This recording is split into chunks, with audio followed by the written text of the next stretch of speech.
Welcome to session 2. We're going to talk about spring. So turn to page 10. And I love words. So I picked 3 words just to signify this season of spring. And they are dream, delight, and hope.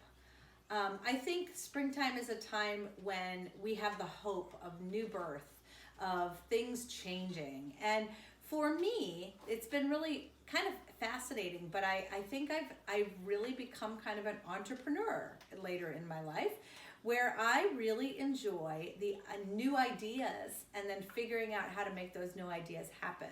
So for me, spring is this time of creativity and bursting, and it's sort of the first line when I start writing a book. It's that first line, and a lot of times I like to take a picture and say, hey, this is my first day of writing this new project. I think that that's what spring is for me. And in your workbook, you'll have the opportunity to make a tree for spring. So you don't have to narrow this down to any specific time in your life. You can just represent spring with the way it looks for you. What does the color of spring look like? What do the smells of spring look like? What kind of songs do you think of when you think of spring? And I can share with you that mine has bright pink and bright green, and I put butterflies and flowers, and I actually wrote in pink. Just kind of had fun with that idea of just the bursting of new life, of color, of hope. I think actually that pink is a really hopeful color.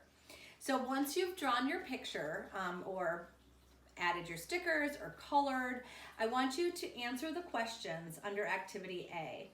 And those questions include: what experiences have marked this time in your life in the past? Use colors, images, and words to describe what it felt like during spring for you. Identify the experiences, times, dates, and circumstances that have happened that have felt like spring for you. Once you do that, I invite you to share it with each of your group members.